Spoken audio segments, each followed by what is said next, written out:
Boa noite para todo mundo que se encontra aqui, boa noite a todos que estão aí nos assistindo através do Facebook e aqueles que irão nos acompanhar e que estão aí do futuro nos acompanhando do YouTube. Antes de nós reiniciarmos o estudo atinente à mediunidade, é sempre muito interessante nós nos ligarmos ao mais alto. Isso se faz através da prece. Então a gente pede que nesse momento, todos que estão aí acompanhando, nos escutando, fechem seus olhos, relaxem o corpo e busquem, na medida do possível, esquecerem as ocorrências do dia e as possibilidades que ocorrerão após sairmos aqui do centro. Foquemos no agora. E de início nós vamos agradecer a Deus a oportunidade do estudo, a oportunidade de depararmos com uma doutrina como essa, que nos ensina, que nos ilumina, que clareia a nossa consciência. Uma doutrina que nos fortalece, já que o mundo em que estamos vivendo, por vezes, parece fora de rumo. Os valores invertidos, a corrupção, a violência galopantes, a falta de respeito à vida humana e à natureza. Isso gera o desespero, o medo, a tristeza, a angústia em inúmeros corações.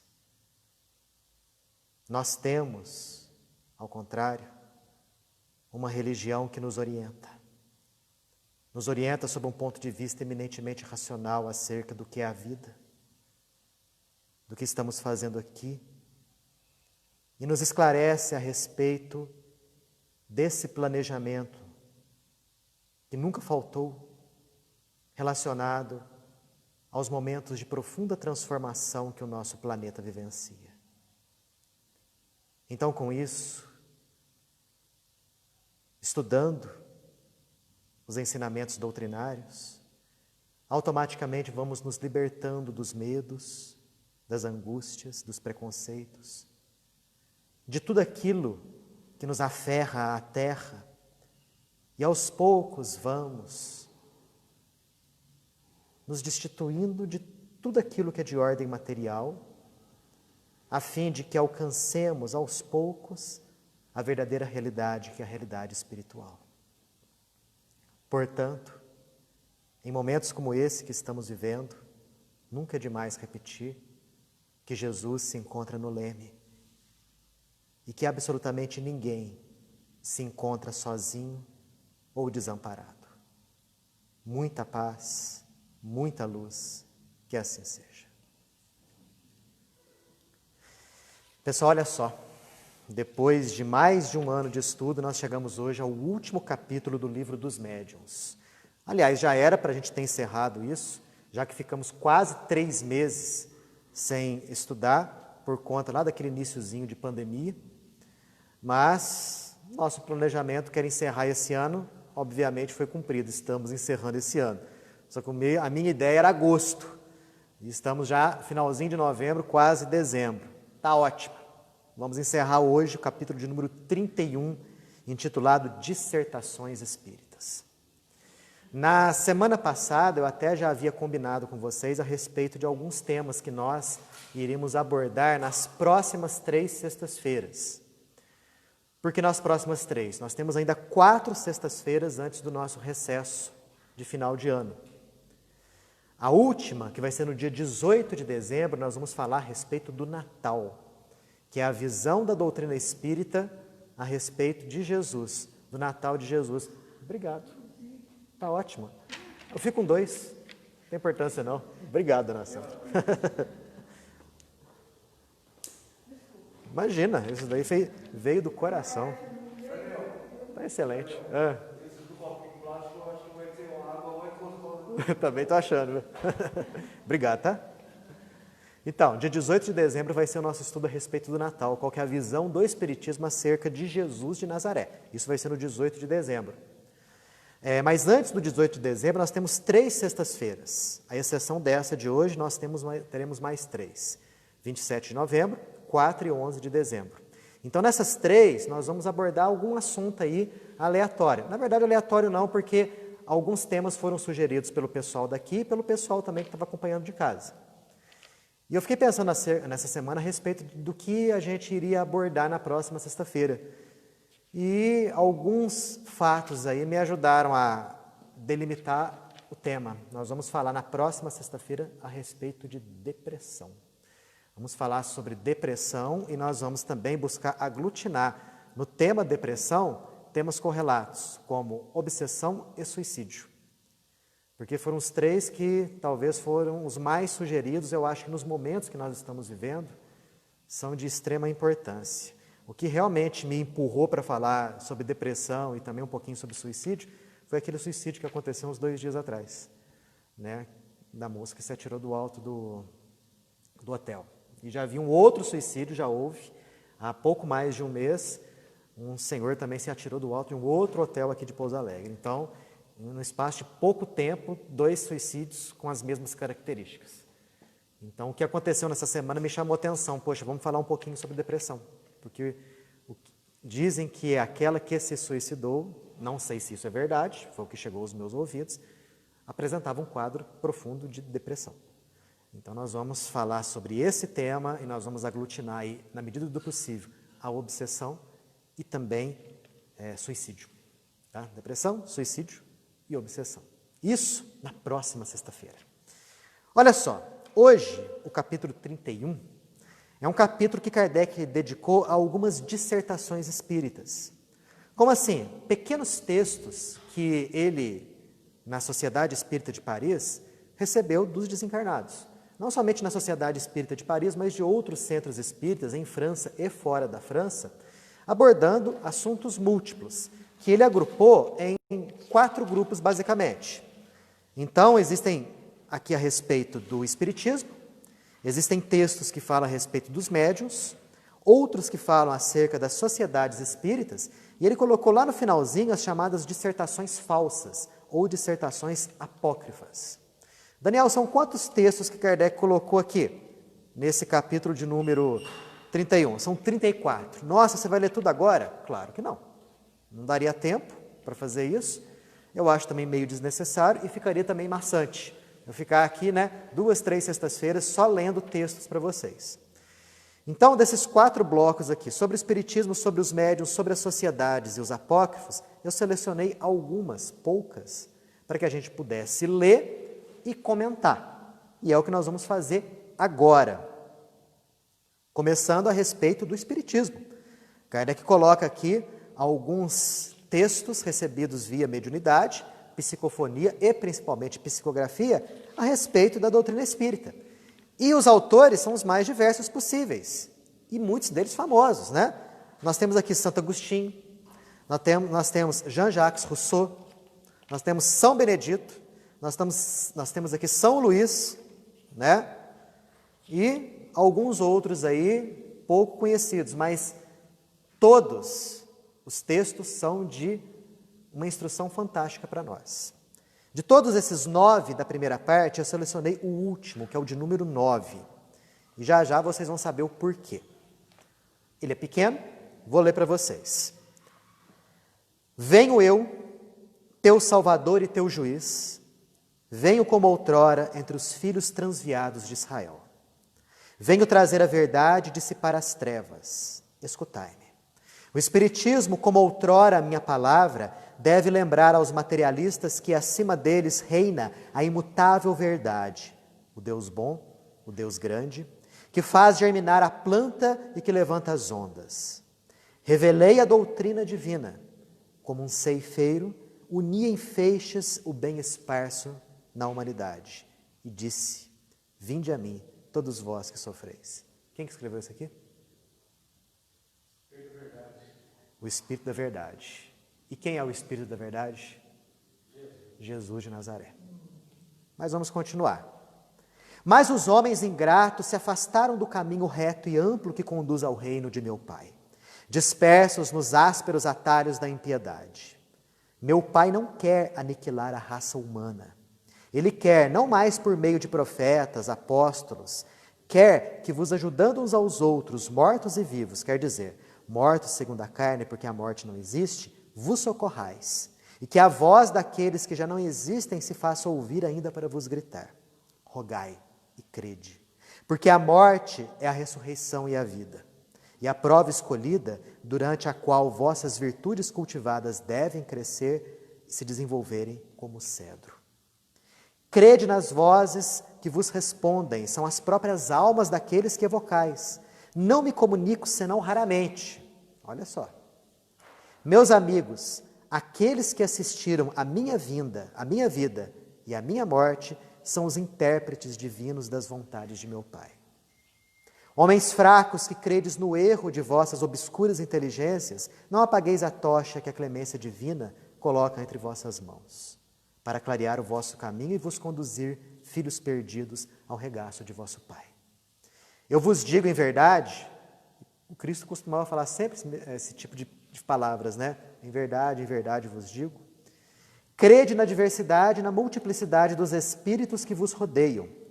Estou muito tocado de compaixão pelas vossas misérias, pela vossa imensa fraqueza, para não estender mão segura aos infelizes desviados que, vendo o céu, tombam no abismo do erro. Crede, amai, compreendei as verdades que vos são reveladas. Não mistureis o joio com o bom grão, os sistemas com as verdades. Aí vem uma frase que se tornou famosa, quase que uma divisa dos espíritas, né? Espíritas, amai-vos, eis o primeiro mandamento. Instruí-vos, eis o segundo. Todas as verdades estão no cristianismo. Os erros que nele se enraizaram são de origem humana. E a eis que, além do túmulo, que acreditáveis o nada, vozes vos gritam. Irmãos, nada morre. Jesus Cristo é o vencedor do mal. Sede os vencedores da impiedade. Então, Kardec depois faz uma análise dessa comunicação. E ele fala o seguinte, que quem assinou essa comunicação aqui foi Jesus de Nazaré. Mas ele fala antes disso o seguinte, que essa comunicação foi obtida por um dos melhores médiuns psicógrafos da Sociedade Espírita de Paris, e que está assinada por um nome que o respeito não nos permite reproduzir, senão sob todas as reservas.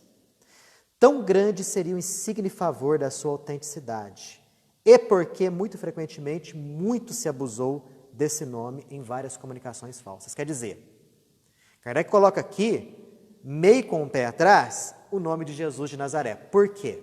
Em primeiro lugar, um espírito dessa magnitude, para se comunicar, obviamente, acontece isso aí somente em condições excepcionais. E em segundo, muitos espíritos se fizeram passar pelo Cristo, como se fossem Jesus. Inúmeras comunicações falsas, e uma delas, aliás, duas delas, nós vamos ver daqui a pouco. A assinatura ali é Jesus de Nazaré, só que a ideia ali nada tem a ver com aquilo que Jesus passava para a gente.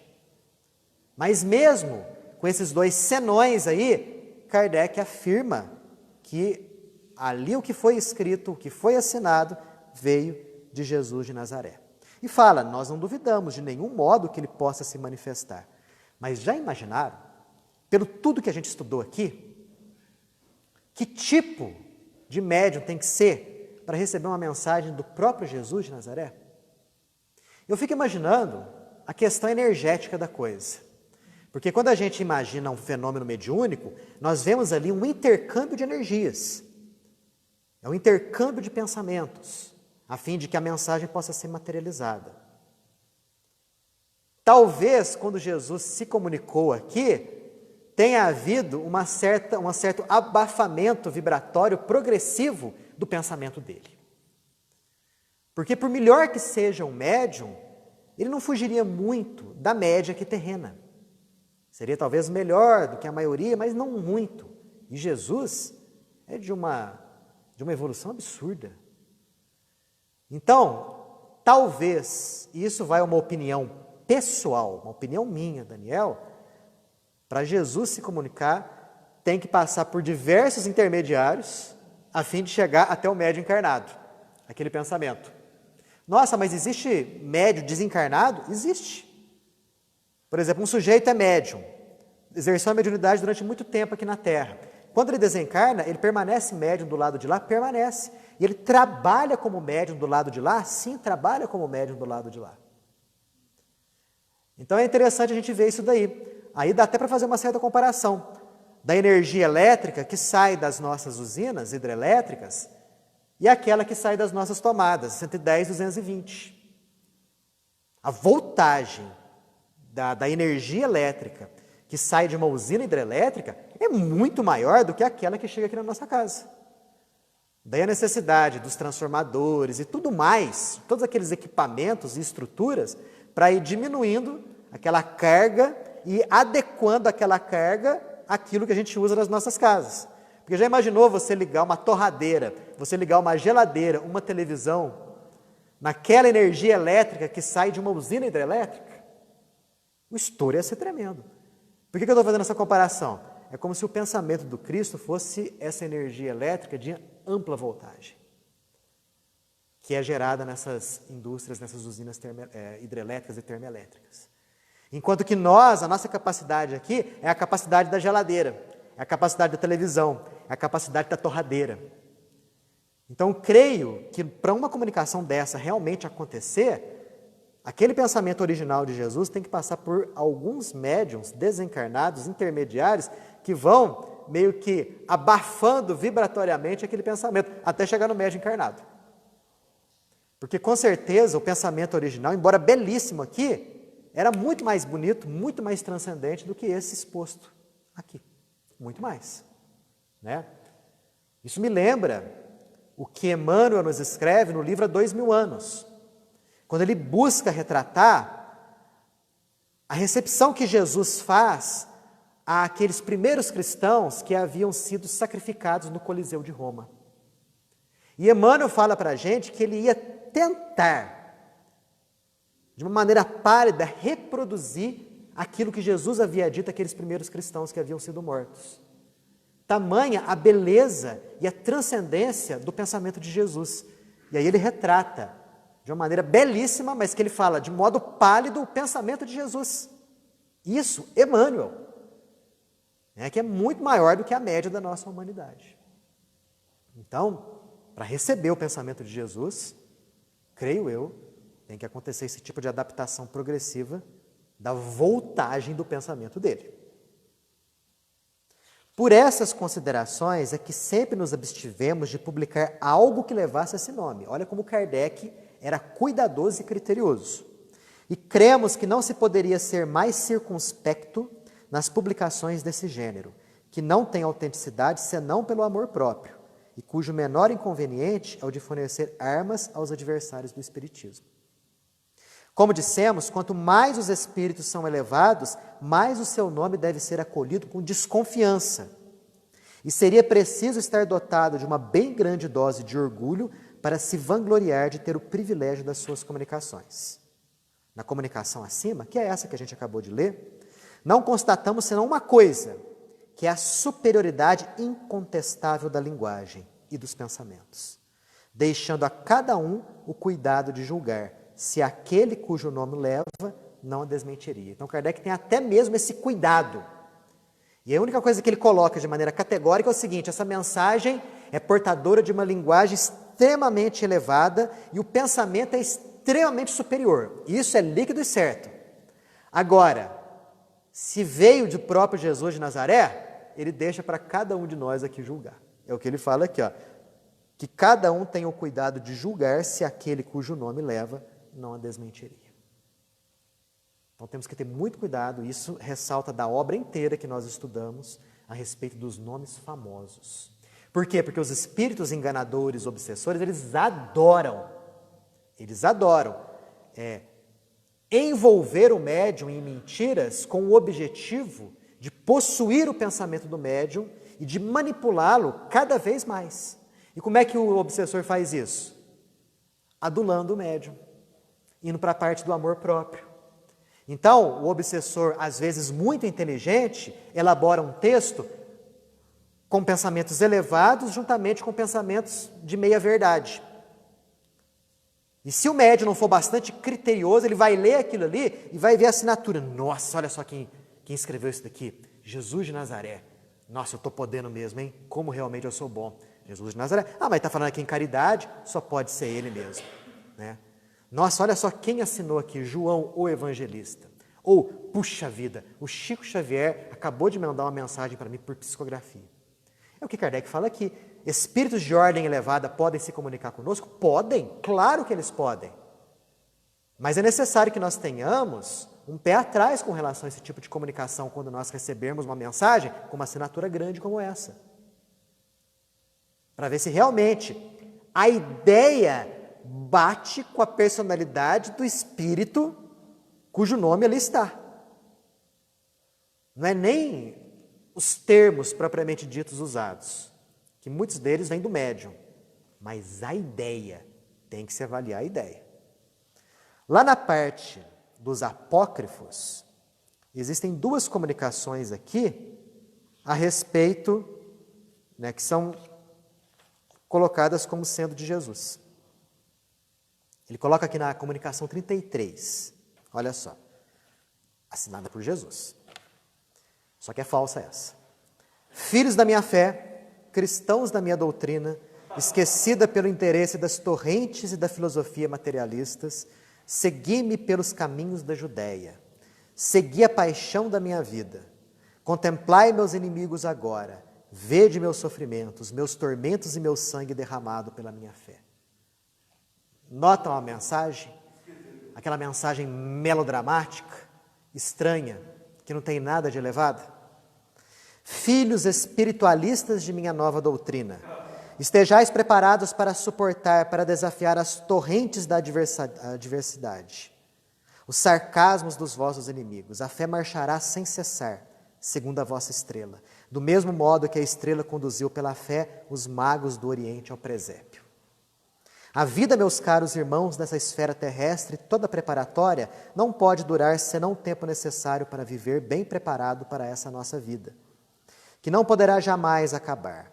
Amai-vos como eu vos amei, e como vos amo ainda. Coragem, irmãos, eu vos abençoo, no céu vos espero. Então Kardec depois faz uma análise dessa e de uma próxima comunicação que nós não vamos ler aqui não. E ele fala o seguinte, que não existe, a rigor, nada de mal nas duas comunicações, mas o Cristo jamais teve essa linguagem pretensiosa, enfática e empolada. Que sejam comparadas essas duas com aquela que eu li agora há pouco para vocês, que leva o mesmo nome, e se verá de que lado está a marca da autenticidade. Todas essas comunicações foram obtidas no mesmo círculo, mas note a mesma repetição de expressões. Por exemplo, muita repetição de ide, filhos, filhos, de onde se pode concluir que foi o mesmo Espírito que as ditou, todas sob nomes diferentes. Nesse círculo, entretanto, muito consciencioso de resto, mas um pouco muito crédulo, não se faziam evocações e nem perguntas. Esperavam-se todas as comunicações espontâneas, e se vê que isso não é certamente uma garantia de identidade. Então ele compara as duas. Ele mostra para a gente a diferença que existe entre a linguagem e entre a ideia que tanto uma quanto a outra estão expressando. Mas, Daniel, é complicado analisar mesmo. Né? É necessário que o indivíduo tenha uma boa dose de experiência, uma boa dose de conhecimento da doutrina espírita, a fim de comparar uma coisa com a outra coisa. Então, todo critério, todo cuidado, nunca, absolutamente nunca, pode ser demais. E deve ser demais. Sobre isso daqui, alguma observação, alguma pergunta? Fala. Eu vejo dificuldade em perceber uma comunicação apócrifa, porque a gente vê que a concordância verbal da ideia é esquisita. Eu não consigo imaginar Jesus falando como esse... Daquela última, uma coisa muito melodramática, né? Conforme a gente viu, né? Parece que ele fala muito e não fala nada. Porque a linguagem dos bons espíritos, a linguagem dos espíritos elevados, é uma linguagem simples, mas ao mesmo tempo é uma linguagem profunda. Os bons espíritos, os espíritos sábios, eles costumam dizer muita coisa em pouquíssimas palavras. E quando a gente lê comunicações desse tipo, desses espíritos, ressalta como se fosse um perfume a elevação da linguagem e a elevação principalmente da ideia. Não é? Pode-se até tentar copiar o estilo. Por exemplo, esse espírito aí, da última comunicação que eu acabei de ler, que é a comunicação falsa, ele fala expressões que o próprio Cristo falava, mas ele repetia muito. Ide, filhos da nossa fé, em verdade vos digo. Quer dizer, se nós não analisarmos as entranhas da comunicação, que é a ideia essencial, facilmente a gente se deixa levar, se deixa arrastar por ideias como essa. Aí você fala, poxa, tem alguma coisa de ruim naquela lá? Não, não tem nada de ruim. Ele não está incitando as pessoas a serem boas. Sim, está incitando as pessoas a serem boas, a crescer, a progredir e tal. Mas o nome não condiz com a mensagem. Não é Jesus. Pode ser um bom espírito, mas Jesus não é. É um bom espírito que nem a gente. A gente. Outra coisa, alguns espíritos falsos, eles costumam fazer a seguinte coisa. Eles costumam, de início, tentarem ganhar a confiança do médium com algumas palavras doces, bonitas e elevadas. A fim de que, a partir desse momento, o médium fica um pouco mais crédulo nele. E aí, nas comunicações seguintes, ele vai, aos pouquinhos, introduzindo as suas próprias ideias, introduzindo os seus próprios conceitos. É como aquele caso, eu não sei, hoje em dia não existe mais isso, mas na época, pelo menos quando eu era criança, existiam os vendedores de enciclopédia. Hoje em dia não existe isso mais. Né? Então era muito comum o vendedor de enciclopédia querer vender uma enciclopédia para você e tal, aí você tentar fechar a porta, ele coloca o pé assim, né? Para não deixar você fechar a porta, para deixar ele continuar a falar. Então alguns espíritos são desse jeito. Eles buscam ludibriar o pensamento do médium e do círculo onde o médium se encontra com algumas palavras doces, bonitas e elevadas. Mas se nós analisarmos o fundo das ideias, dá para perceber. Dá para perceber que ali de elevado e de pleno tem muito pouca coisa. Tá? Bom, isso daí foi o primeiro bloco a respeito das comunicações relacionadas ao espiritismo.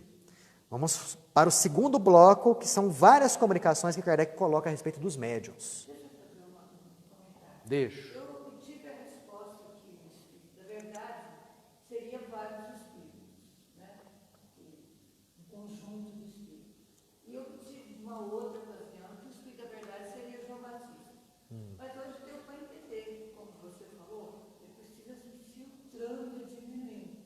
Então, por isso, vários espíritos seriam espíritos. Exato. A respeito do espírito verdade, existe realmente, dentro do movimento espírita, essas dúvidas. Não é que são dúvidas assim, vamos dizer assim, secundárias. Mas que alguns creem que o espírito verdade realmente foi Jesus, é uma coisa que particularmente eu acredito. Né? Dá para ver direitinho. E por quê? Porque o próprio Kardec, aqui no Livro dos Médiuns, ele dá a entender que o espírito verdade é Jesus de Nazaré. Ele fala isso. Existe também, não sei em qual dos livros de André Luiz, em que um grande benfeitor espiritual, orientador de André Luiz, fala textualmente ali que o Espírito Verdade era Jesus de Nazaré. Já outros dizem que o Espírito Verdade não foi Jesus de Nazaré, né? Era João Batista. É o João Batista daquele da Bíblia mesmo. Outros já falavam que o Espírito Verdade seria Sócrates, o filósofo grego. Né? Mas se for ver aí, Sócrates, João Batista, se fosse, nossa, emissários de Jesus e de um nível assim, né, elevadíssimo. E o mais curioso ainda é que quando Jesus, o Jesus mesmo, que esteve aqui há mais de 2000 anos, nos falou a respeito da vinda do Consolador, ele fala que ia enviar o Espírito Verdade, que esse Espírito Verdade iria falar em seu nome, iria estabelecer e esclarecer inúmeras outras coisas. Quer dizer, o advento do Espiritismo já estava programado desde a vinda de Jesus.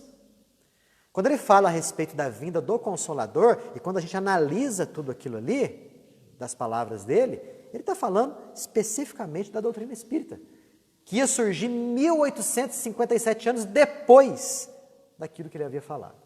O que prova para a gente o quê? Que não existem improvisos naqueles que governam o planeta Terra, o sistema solar, a galáxia e o universo como um todo. Improviso não existe. Aqui entre nós existe esse improviso, né? Já se sabia que depois da vinda de Jesus, dificilmente a pureza cristalina do pensamento dele ia ser mantida ali. Iriam se criar inúmeros dogmas que iam soterrar o pensamento inicial dele. E foi o que aconteceu. Né? Inúmeros dogmas foram criados, todo um esquema de poder foi desenvolvido, guerras foram desenvolvidas, cruzadas, inquisição, né?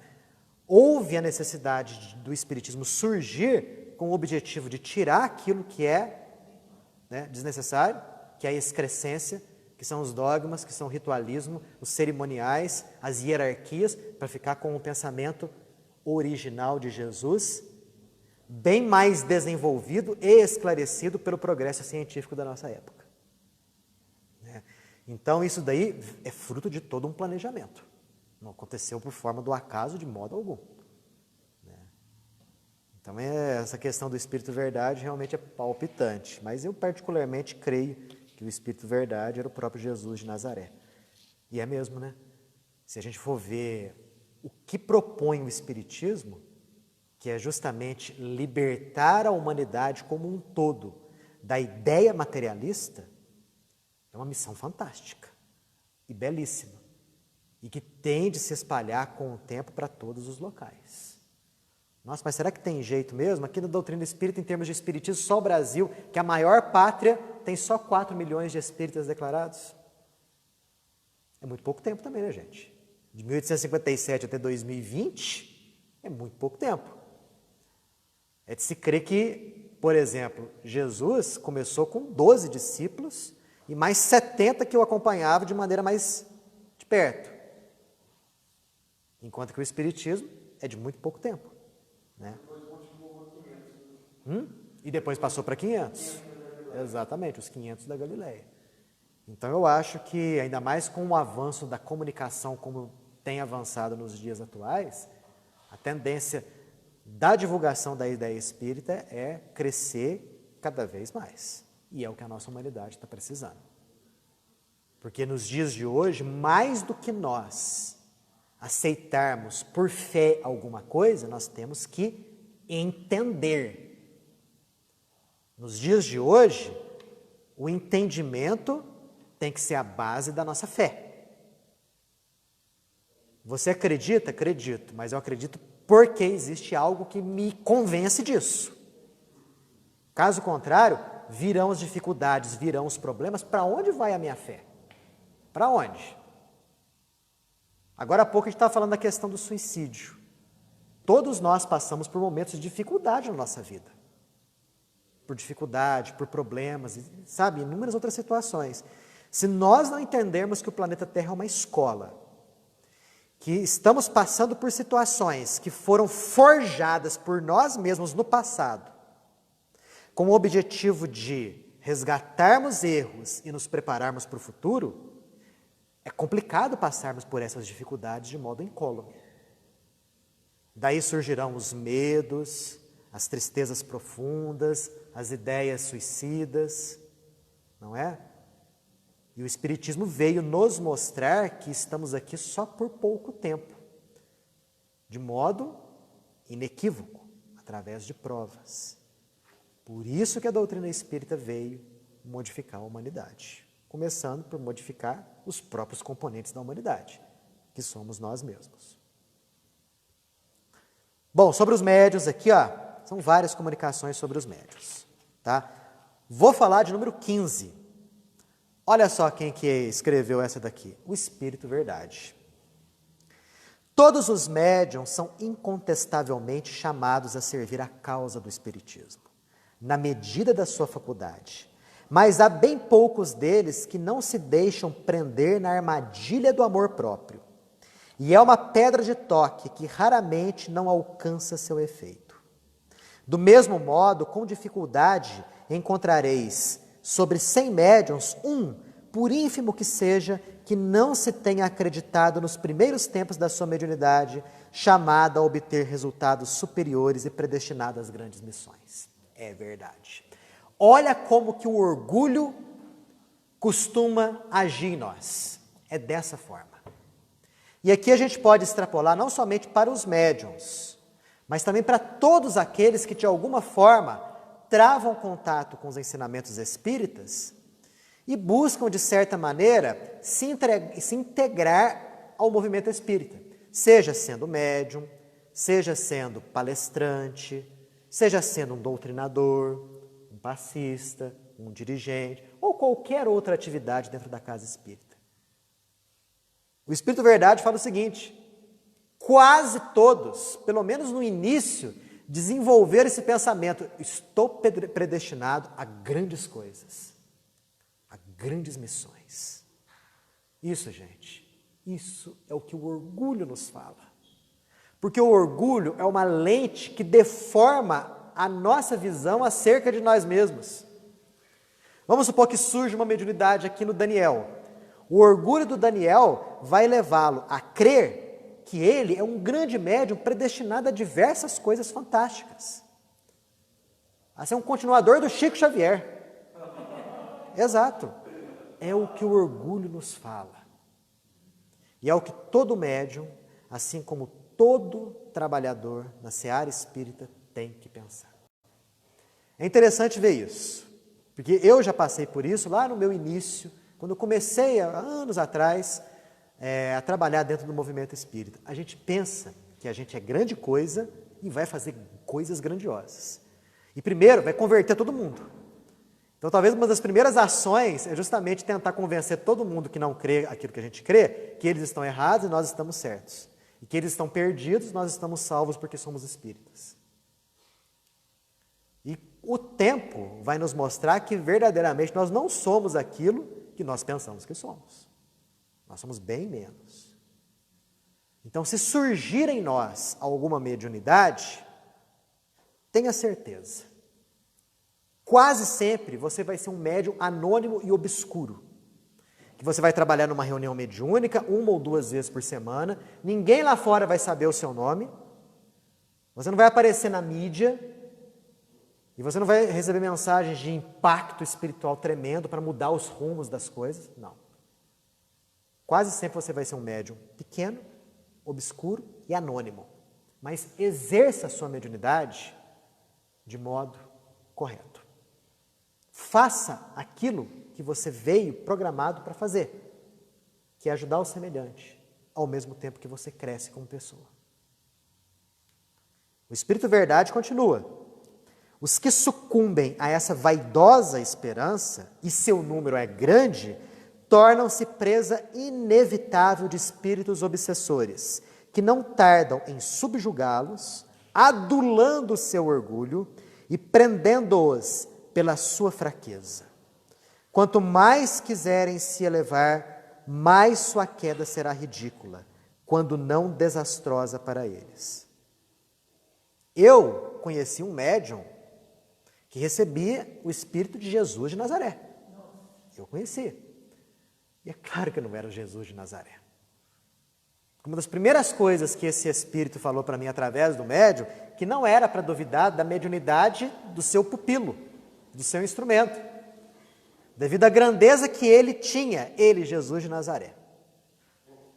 E o médium, infelizmente, não sei em que situação que ele está hoje, se deixou envolver por essa ideia. É o que Kardec fala aqui. Com muita frequência, aqueles que são médios se deixam envolver por esse amor próprio, se achando grande coisa. As grandes missões não são confiadas senão a homens elevados. E Deus mesmo os coloca sem que o procurem, no meio e na posição onde o seu concurso possa ser eficaz. Nunca é demais recomendar aos médiuns inexperientes desconfiarem do que certos espíritos poderão lhes dizer, quanto ao pretenso papel que são chamados a desempenhar. Porque se o tomam a sério, não recolherão senão desapontamentos nesse mundo e um castigo no outro. que se persuadam de que na esfera modesta e obscura onde estão colocados, podem prestar grandes serviços, ajudando a conversão dos incrédulos ou dando consolação aos aflitos. Se devem daí sair, serão conduzidos por mão invisível, que preparará os caminhos postos em evidência. Que se lembre dessas palavras: quem se eleva será rebaixado, e quem se rebaixa será elevado.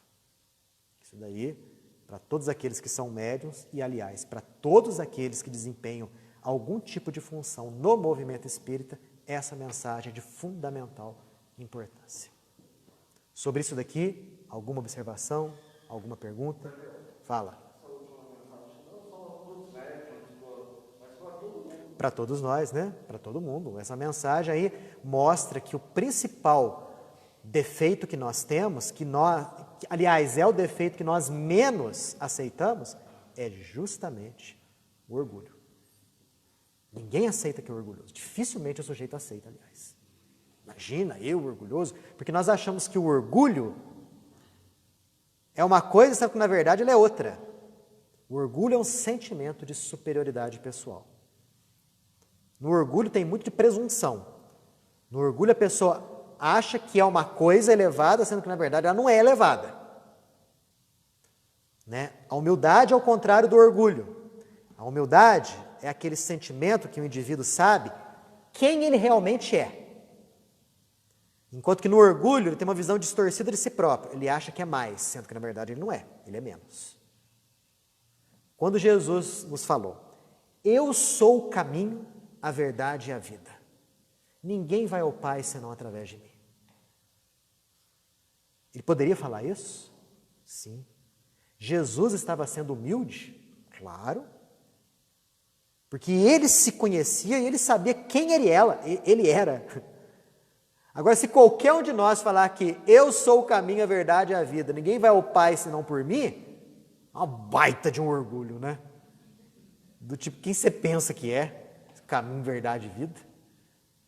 Então há uma diferença muito grande entre o verdadeiro humilde e aquele que é o orgulhoso. Muitos acham que o orgulhoso é aquele indivíduo que fala bonito, é aquele indivíduo que se veste bem. E, na verdade, o orgulho, ele não está na aparência exterior.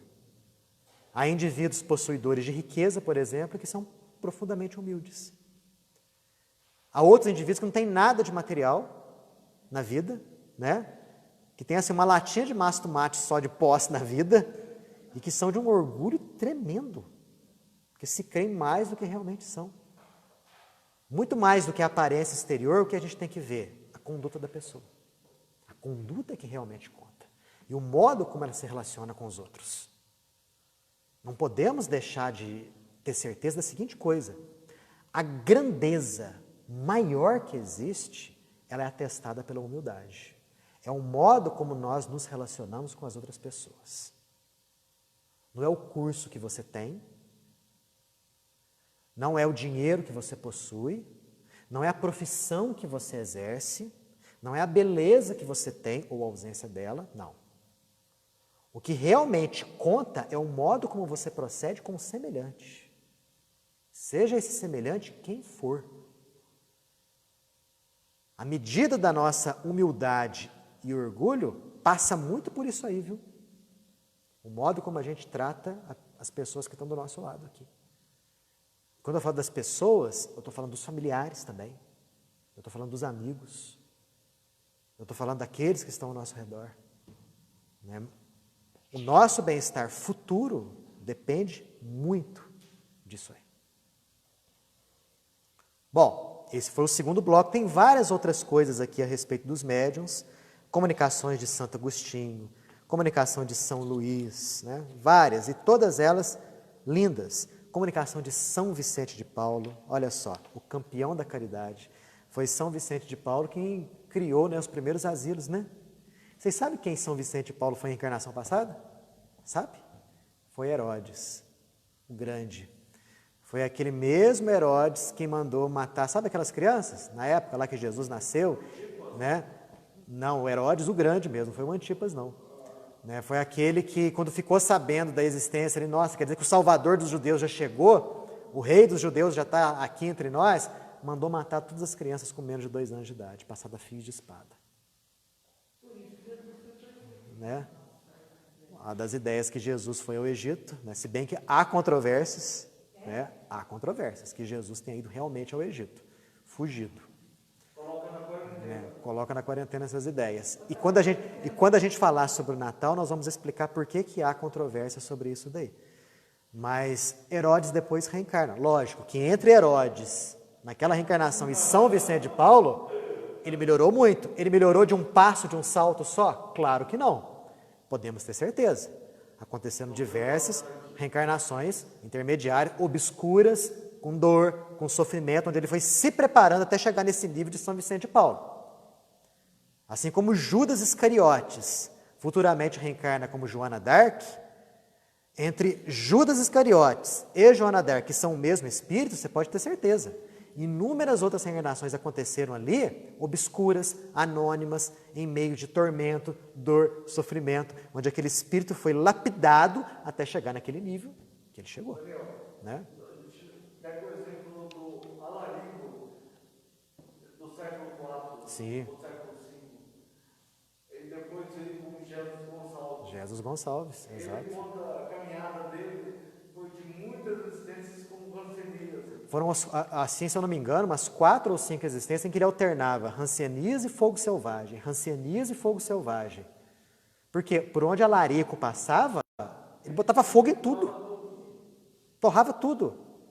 Né? Então ele veio com esse karma aí do fogo. Então quando não era rancenias, era fogo selvagem. Até que a reencarnação dele, que realmente ele sublimou tudo isso, foi como Jesus Gonçalves. Interessante que o Chico descreve Jesus Gonçalves quando desencarna. Diz o Chico que quando um belo dia ele estava no centro espírita, não sei se estava no centro espírita ou se ele estava em sua própria casa, de repente ele vê entrar assim, um espírito iluminadíssimo. Né? E de certos locais do corpo emanava uma luz assim, e o espírito chega até o Chico e fala assim: eu sou o Jesus Gonçalves. Interessante que das partes do corpo onde emanavam mais luz é onde ele havia sido, onde estavam, né, as principais deformidades por hanseníase, que naquela época, como não existia tratamento, as primeiras décadas do século XX, a hanseníase realmente deformava. E ele foi recolhido em uma colônia de hansenianos e desencarnou por conta disso. Depois vocês leiam a história de Jesus Gonçalves, uma maravilha. Alarico tinha chavão de castigo divino? Ah, não lembro se Alarico tinha esse chavão, sinceramente. Não, porque o Átila, não sei se era. Mas muitos deles, muitos deles, né, o chicote de Deus. A Átila se intitulava, se eu não me engano, o chicote de Deus. Gengis Khan, Átila, né, os outros descendentes de Gengis Khan também, todos eles se intitulavam descendentes de Deus e que estavam ali para poder fazer, eram instrumentos de Deus na Terra. E não eram. Né? Quase toda a Ásia tem o DNA dele. Quase toda a Ásia, exato. Aqui, vamos passar para algumas comunicações a respeito das sociedades espíritas. Olha essa de número 19 aqui. Meus amigos e fiéis crentes, estou sempre feliz em vos poder dirigir no caminho do bem. É uma doce missão que Deus me deu e da qual me orgulho, porque ser útil é sempre uma recompensa.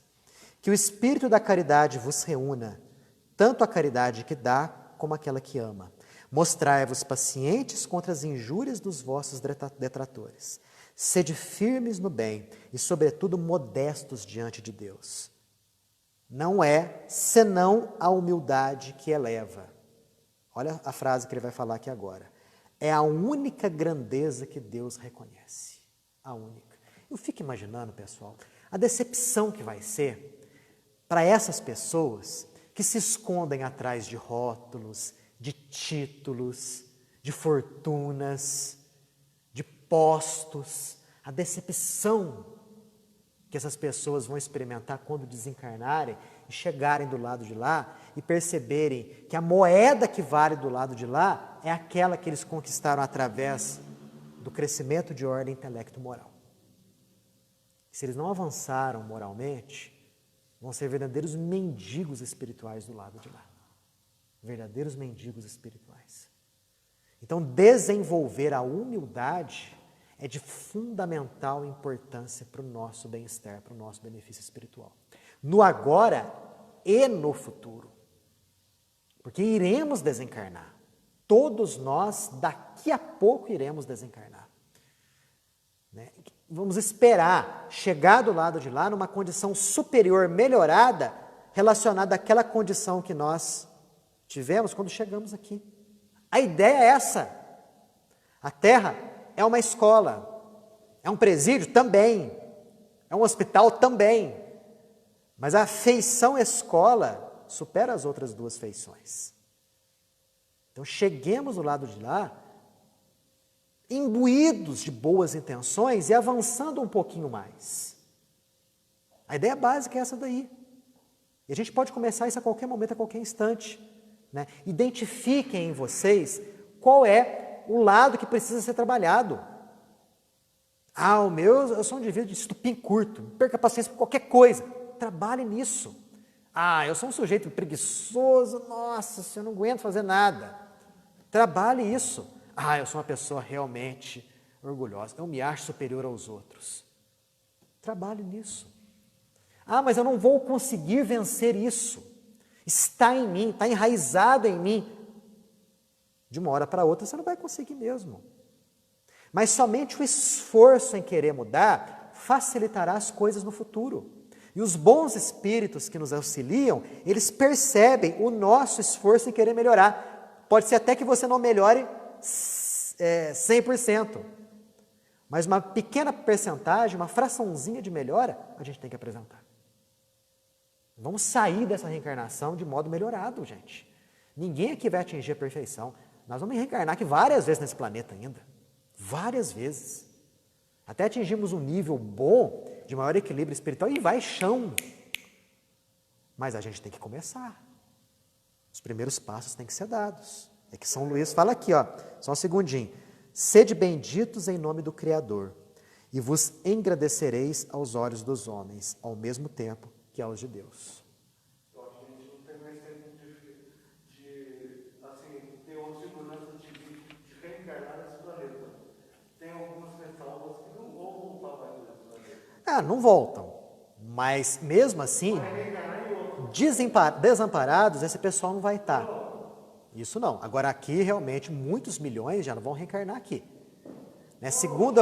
Desde da Primeira ou Segunda Guerra Mundial, uma leva de espíritos já não estão ficando. Segundo aquilo que eu já pude ler em algumas obras, que eu não sei se realmente corresponde exatamente a isso daí, muitos milhões já estão segregados em certas regiões do espaço próximos à Terra, e alguns até em regiões da Lua, já aguardando o comboio que vai levar esse pessoal para o famoso planeta higienizador, que Chico Xavier costumava categorizar como sendo chamado planeta chupão.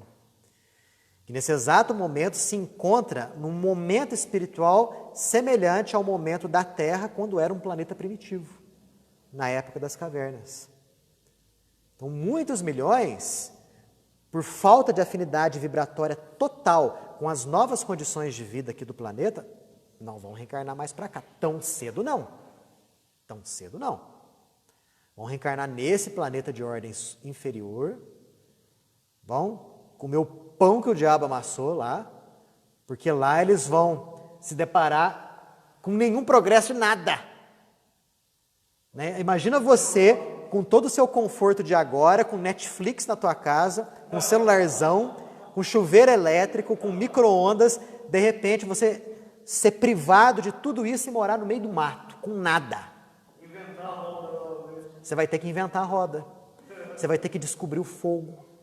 Você vai ter que cavar o chão para fugir de tempestade. Você vai ter que lascar uma pedra na outra para formar uma ponta assim, para se defender dos animais ferozes. Já imaginaram isso daí? É o que muita gente... Levar bengala. E é o que muita gente vai passar. Né? Desamparados de Deus? Óbvio que não. É a oportunidade que eles vão ter para, através do sofrimento, lapidarem o que faltou, que é o lado moral, o lado ético, o lado humano. Intelectualmente falando, são superiores, mas o lado ético deixou a desejar. Aí depois de muitas reencarnações lá, muitos vão voltar para cá. É o que aconteceu aqui na Terra, né? O que aconteceu aqui há milhares de anos atrás. Onde nós recebemos levas e mais levas de espíritos provenientes principalmente de Capela e de outros planetas, que encontraram no nosso planeta Terra aqui as condições de vida primitivas. E com isso eles tiveram uma dupla missão.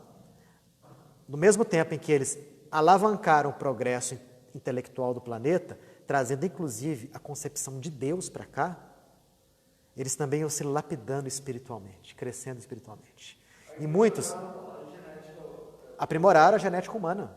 Né? Tanto que a genética que nós temos agora, que é a genética que nós temos nesse exato momento, é uma herança desse pessoal que veio aqui desde muitos milhares de anos atrás. E muitos deles resolveram o que tinha que resolver aqui, cresceram o que tinha que crescer, voltaram para o mundo de origem deles. Né?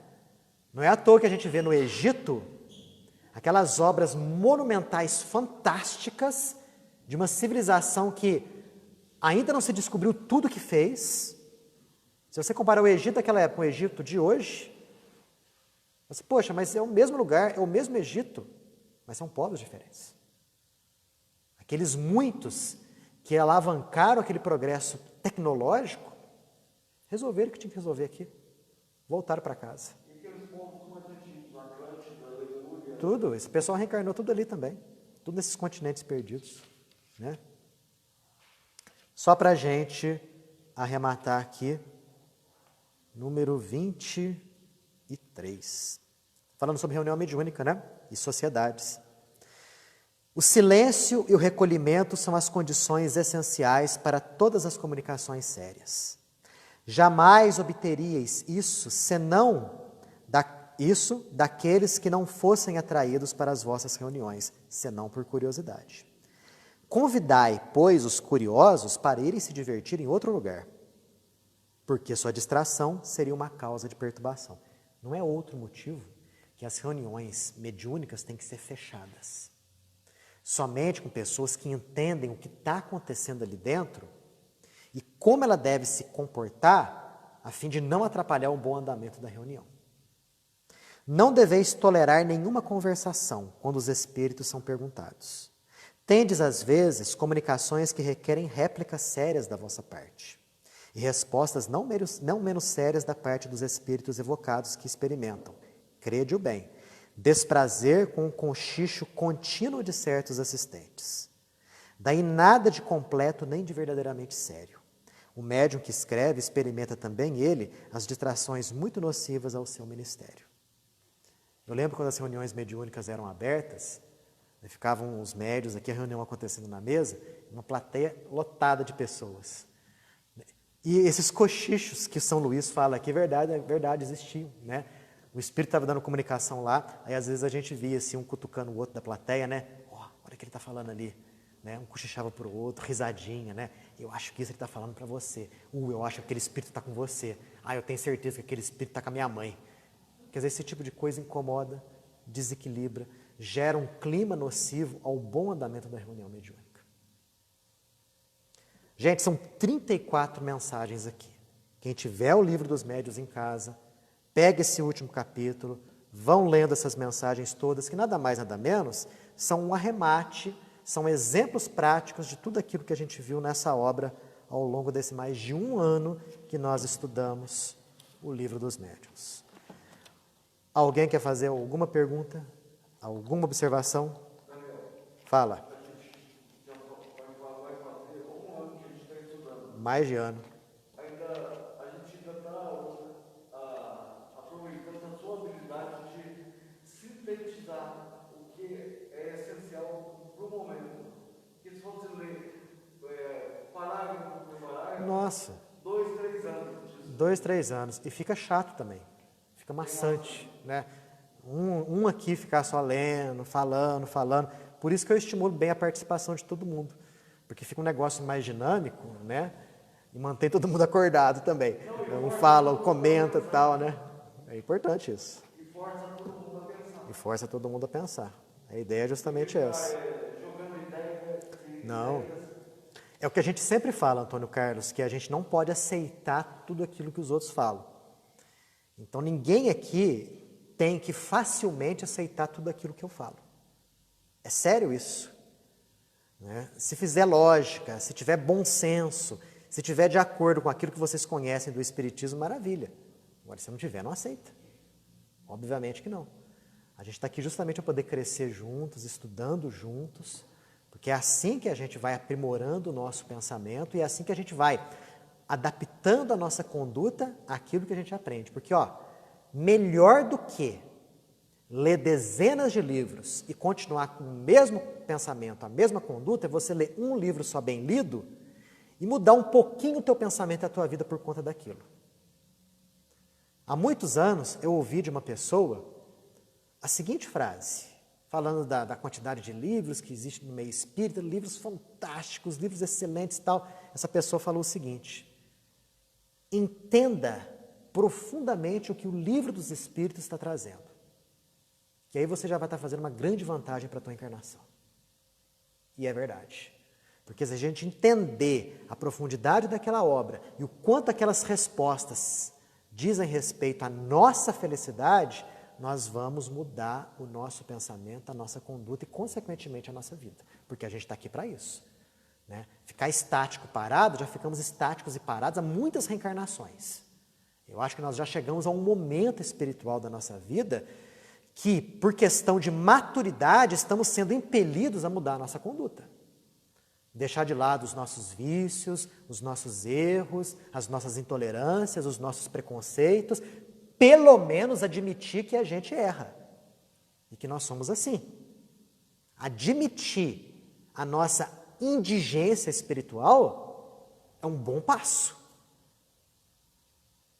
rumo a crescimentos maiores. Ok, pessoal?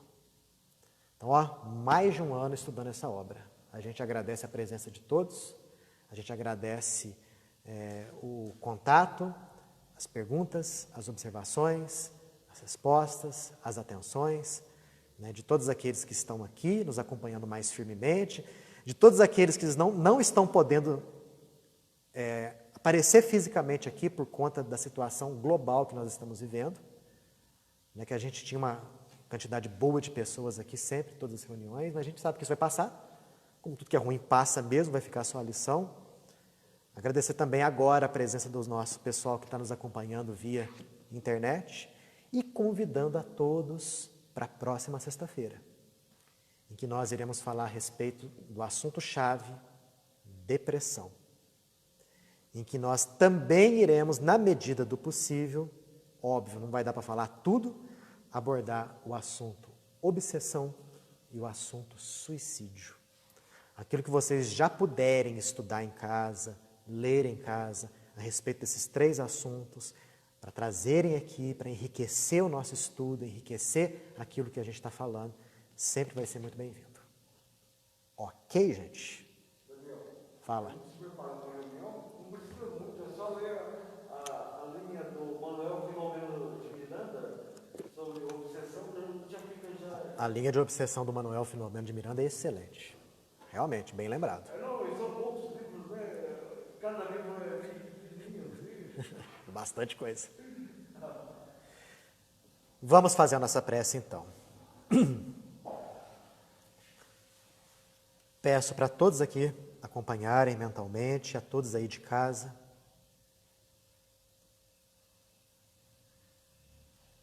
Façamos a seguinte visualização terapêutica. Todos nós sabemos que o ser humano encarnado é composto aí, a grosso modo, por um tríplice aspecto: espírito, perispírito, corpo físico. E que o espírito é a causa que constrói, sustenta e influencia totalmente o corpo espiritual e o corpo físico. Sabemos, pois, que as energias provenientes da parte espiritual influenciam tremendamente o espírito, o corpo físico, o corpo espiritual. Que boa parte das desordens que nós temos orgânicas são provenientes do Espírito. Que as desordens de ordem emocional, provenientes do Espírito. E que frequentemente as nossas energias, influenciadas por aquelas que vêm de fora, desarticulam o nosso cosmo orgânico, gerando distúrbios vários.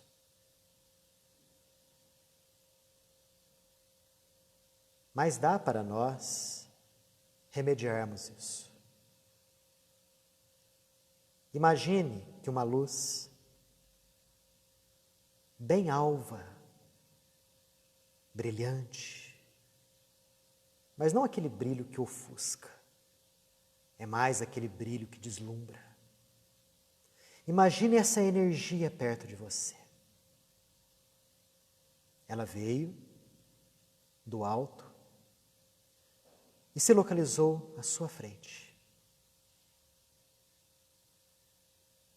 Dessa luz que apresenta, se é que a gente pode se expressar assim, alguns contornos arredondados, como se fosse um globo luminoso. Dessa luz partem feixes de energia, assemelhantes de pequenos raios que travam contato com o teu ser, que entram, que penetram na sua cabeça e que vão aos poucos dissolvendo as energias pesadas, os miasmas pastosos e escuros, que os nossos pensamentos de baixo nível ali acumulam. Energia essa que não se limita à parte cerebral e que vai descendo pela coluna, fazendo o mesmo trabalho de limpeza energética, extravasando para os órgãos internos, acerenando o coração, purificando o sangue, clarificando os pulmões, normalizando as funções digestivas, excretórias, sexuais, enfim, extravasando para todo o nosso cosmo orgânico, chegando às suas pernas, braços, joelhos, cotovelos, mãos e pés. Tenho certeza que a partir de agora você se encontrará mais leve. Tenho certeza de que essa luz proveniente do mais alto é um recado que nosso Pai nos dá acerca dos profundos cuidados que Ele nos tem, do profundo amor que Ele nos delega. Não estamos sozinhos nessa vida. Todos nós podemos, na medida da nossa capacidade interior, buscar essa sintonia com aquilo que transcende a matéria e que é fonte de saúde, alegria e equilíbrio. Paz e luz a todos, que assim seja.